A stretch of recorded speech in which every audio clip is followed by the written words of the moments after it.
Creighton, our cameraman. I'll be the cameraman today. Thank you, Aiden. Good job, Ten facts you may not know about Hurricane Katrina. When Hurricane Katrina began over North Atlantic in the time period during which such hurricanes occur, called Atlantic Hurricane Season, 2005 Atlantic Hurricane Season has been the most active season in the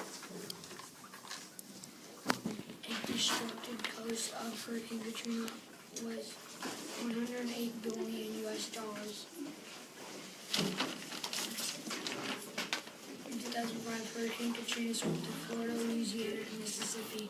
After already weakening a crop in the Caribbean, the storm significant from Hurricane Katrina was high 20 feet and 6 meters in some locations. Hurricane Katrina officially impacted close to 90,000 square miles across multiple states. 80% of the cities of New Orleans flooded after the levees failed. Winds of Hurricane Katrina were timed at 174 miles per hour, which is a Category 5 storm. Hurricane Katrina only got its name as a tropical storm on August 24, 2005. That means it took a little to no time to strengthen into one of the strongest storms that the United States has ever seen.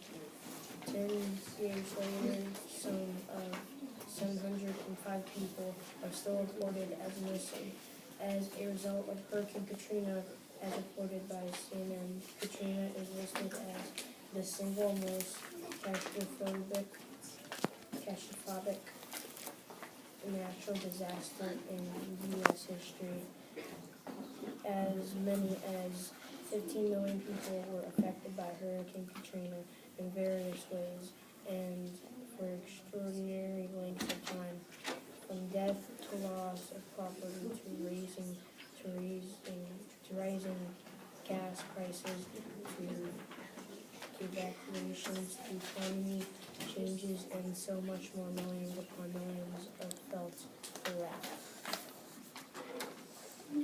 Hundreds of thousands of residents in the storm affected the area are said to still be employed to this day due to Hurricane Katrina. It has been 10 years since Hurricane Katrina hit multiple states and absolutely decimated New Orleans and surrounding areas. Thank you for listening. Thank you.